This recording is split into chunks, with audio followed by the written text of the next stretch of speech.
سب سے پہلے یہ بتائیں کہ اس وقت پاکستان میں جو یورولوجیکل ڈیزیز ہے اس کی کیا صورتحال ہے، اور سوشل میڈیا پر اکثر ہم دیکھتے ہیں کہ ایک پوسٹ لوگ شیئر کرتے ہیں کہ اگر کسی کے گردے فیل ہیں تو ڈیالسس کی بجائے وہ دم سے اپنا علاج کریں، یا گردے کی پتری بھی دم سے جو ہے نا وہ نکل سکتی ہے، اس کا علاج ہو سکتا ہے.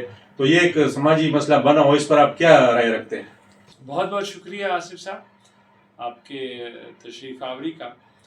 ایک چیز ذہن نشین کرنے والی ہے، وہ یہ ہے کہ بہت سارے انوائرمنٹل اور کلائمیٹ چینج اور ہم لوگوں کے بود و باش جو ہے، خصوصی طور پہ جو نوجوان نسل ہے جو بہت زیادہ جنک فوڈ کھاتی ہے اور اس کے علاوہ انرجی ڈرنکس لیتی ہے، شوگر بلڈ پریشر کی جو بیماریاں ہیں، ان کی وجہ سے شرح تناسب گردے خراب ہونے کا بہت بڑھ رہا ہے. پاکستان میں گردے میں پتھری بننے کا تناسب بہت بڑھ گیا ہے. گردے خراب ہو جائیں تو یا تو گردے کا علاج دوسرا گردہ کرے گا جو ٹرانسپلانٹ کی شکل میں ہوگا، یا وہ مشین کرے گی جس کو ڈائلسس کہتے ہیں. اسی سے جو آپ نے بہت اچھا ایک ضمنی سوال تھا یہ سماجی اس مسئلے کا، بالکل ہمیں اس کا ادراک ہے. افسوس سے کہنا پڑتا ہے کہ ہیلتھ میں جو اس قسم کی باتیں شروع ہو جاتی ہیں. دیکھیں، ہم بحیثیت مسلمان اس پہ عقیدہ رکھتے ہیں کہ اللہ رب العزت ایک شفا دینے والی ذات وہی ہے. شفائے کلیہ عاجلہ اور جو دیتی ہے وہ ذات اللہ کی ذات ہے. ہم یہ تسلیم کرتے ہیں کہ ڈاکٹر جو ہے وہ صرف ایک وسیلہ ہوتا ہے، ایک برج ہوتا ہے اس بے بدن بادشاہ رب العالمین اور ایک مریض کے بیچ میں. بس ہم علاج کرتے ہیں جو رائج ہوتا ہے، جو جسمانی علاج اور جس کو تحقیق اور مشاہدے کی بنیاد پہ وہ پروون ہوتا ہے، مطلب اس پہ کئی ثبوت اویلیبل ہوتے ہیں. دیکھیں، جو جسمانی بیماریاں ہیں، چاہے گردے خراب ہو گئے، ہم اس کا انکار نہیں کرتے، دم کا، درود کا، دعا کا خصوصی طور پہ، لیکن انٹرسیکشن آف ریلیجن اور میڈیسن میں ان کا مقام جو ہے، ان کا پلیس جو ہے وہ متعین ہے. ہم دعا کر سکتے ہیں کہ اے اللہ کسی کو بیمار نہ کر، بیمار ہو گیا تو اس کو شفا دے دے.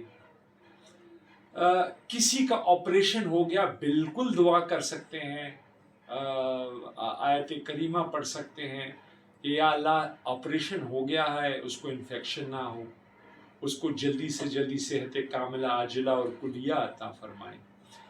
لیکن اگر ایک مریض کو اپینڈکس ہے، اپینڈکس نہیں آپریشن کرائیں گے وہ پھٹ جائے گا، وہ دم دارو سے نہیں ہوگا، وہ مر جائے گا. ایک مریض کے اندر 30 ملی میٹر کی پتھری ہے، اگر آپ اس کا بر وقت مستند ڈاکٹر سے آپریشن نہیں کرائیں گے تو وہ گردہ خراب ہو جائے گا، پھر یا گردہ نکالنا پڑے گا یا بعد ڈائلسس پہ چلی جائے گی. تو اس ایمبٹ میں جہاں جا کے جس کو ہم کہتے ہیں intersection of religion and medicine, religion کا رول یا اسپرچویلٹی کا رول، روحانیت کا رول، دعا کا رول یا بیماری کے نہ ہونے سے مربوط ہے، یا اگر بیماری ہو گئی ہے تو صاحب ذکر افراد اس کے لیے دعا فرمائیں کہ اس کی بیماری کو اللہ پاک اس ڈاکٹر کے وسیلے سے جلد شفایاب کرے. جس کے لیے میں ایک آپ کے لیے ایک مثال پیش کروں گا کہ بیماری جسمانی بھی ہوتی ہے، بیماری روحانی بھی ہوتی ہے. حضور پاک صلی اللہ علیہ وآلہ وسلم سرور کونین کی خدمت میں اپنے صحابہ کی موجودگی میں مسجد نبوی میں ایک شخص آیا اور انہوں نے کہا کہ مجھے سر میں درد ہوتا ہے. تو سرور کونین صلی اللہ علیہ وسلم نے اس کو ایک نسخہ بنا کے دیا کہ آج رات کو پانی ابال کے اس میں یہ جوشن ڈال دینا اور اس طرح کر لینا تو وہ آپ کو اللہ شفا دے دے گا، ٹھیک ہو جاؤ گے. ایک دوسرا شخص اندر آیا اور انہوں نے فرمایا، ان شخص نے فرمایا کہ یا رسول اللہ، اے اللہ کے پاک نبی، میرے سر میں درد ہوتا ہے۔ تو سرور کونین نے فرمایا کہ تم ہر تہجد کی نماز کے بعد یہ ذکر کیا کرو تو انشاءاللہ تمہارے سر درد جو ہے وہ جاتا جائے گا۔ بیچ میں بیٹھے اصحاب میں سے کس نے کہا یا رسول اللہ، ہمارے ماں باپ آپ پر قربان، ایک کو آپ نے دوائی تجویز کی، ایک کو آپ نے ذکر تجویز کیا۔ تو سرور کونین جو پورے کائنات اور عالمین کے شاف ہیں، شافی محشر ہیں، انہوں نے فرمایا کہ یہ ایک بلڈ پریشر یا فشار کا شکار تھا، تو اس کے لیے میں نے دوا تجویز کی، یہ دوائی لے گا، اس کا بلڈ پریشر ٹھیک ہو جائے گا، اس کا سر درد ٹھیک ہو جائے گا۔ دوسرا روحانی بیمار ہے غضب کا، اس میں غصہ بہت زیادہ ہے، اس وجہ سے سر میں درد ہوتا ہے۔ تو میں نے کہا تہجد کی نماز کے بعد آپ ذکر کیا کرو یا مقلب القلوب، اے دلوں کے پھیرنے والے، تاکہ آپ کا یہ غضب جاتا جائے۔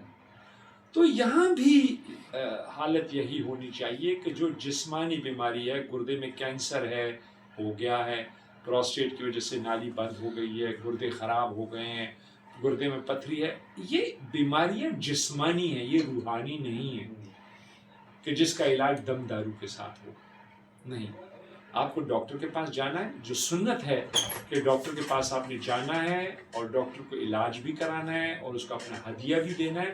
تو یہ تمام سنت نبوی پہ عمل کرنا ہے، اور یہی ہے جو سرور کونین صلی اللہ علیہ وآلہ وسلم نے ہمیں رستہ دکھایا ہے۔ ہم دعا کر سکتے ہیں کہ آپریشن کرنے کے بعد یا اللہ اس کو انفیکشن نہ ہو۔ میں اکثر اپنے مریضوں کو کہتا ہوں کہ جب میں پتھری نکالتا ہوں تو میں اکثر کہتا ہوں کہ یا اللہ میں نے اس مریض سے پتھری نکال دی، اے اللہ تو اب اس کو شفا دے کہ اس میں دوسری پتھری نہ بنے۔ کیونکہ دوسری پتھری کا بننا نہ یہ نہ بننا وہ جنیاتی نقص ہے۔